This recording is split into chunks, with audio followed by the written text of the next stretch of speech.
Oke, kita mulai dari 3S dulu. Short, sweep, sama standardize. Jadi 3S ini sebenarnya teman-teman penyederhanaan dari yang namanya 5S ya. Short, strengthen, sweep, standardize, dan sustain.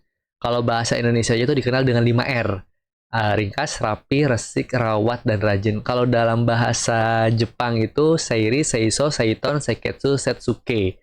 Gitu. Intinya sama gitu ya 5S, tapi di sini kita sederhanakan menjadi 3S. Jadi short di sini adalah kita membuang barang-barang yang tidak diperlukan. Jadi kalau misalkan teman-teman sebelum bekerja, itu tuh teman-teman cek dulu tuh meja kerjanya. Ya, cek meja kerjanya. Kira-kira teman-teman di meja kerjanya tuh ada nggak sih barang-barang gitu ya yang sebenarnya itu tidak diperlukan. Misalnya bekas cemilan gitu ya. Atau misalkan di sini ada kertas yang sudah nggak dipakai, pensil yang udah nggak dipakai gitu ya, penghapus, file, email, apapun gitu ya. Jadi kita ngecek dulu. Kalau email, file itu kan lebih ke digital gitu ya. Tapi dalam ini kita ngecek dulu di dalam meja kita sebelum kita kerja nih gitu ya. Kita cek dulu nih di meja kerja kita udah rapi belum nih? Atau masih berantakan gitu ya. Nah, itu kita sortir tuh yang kira-kira nggak kepake kita pisahkan gitu ya, pisahkan. Bahkan juga hubungan toksik ya. Kita pisahkan dengan hubungan-hubungan yang sebenarnya kita nggak perlu gitu ya. Itu adalah sortir atau sort.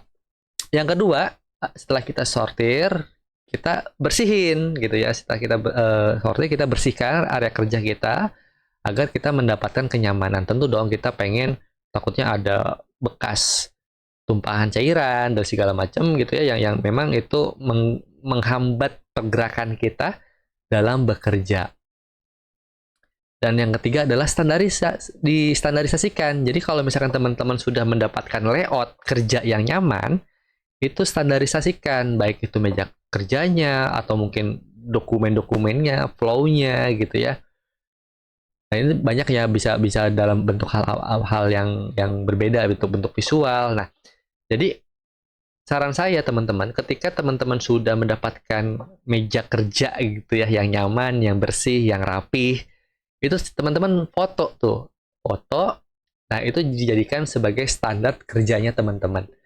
Gitu ya. Jadi kalau misalkan teman-teman ketika mau mulai bekerja, itu teman-teman harus pastikan meja kerjanya itu sesuai dengan standar yang sudah teman-teman buat gitu ya, yang sudah dipoto gitu ya. Jadi tempel aja tuh di mejanya, di print, ditempel di mejanya. Oh, kalau misalkan pastikan meja kerja teman-teman tuh selalu rapi dan nyaman gitu ya untuk memulai pekerjaan teman-teman.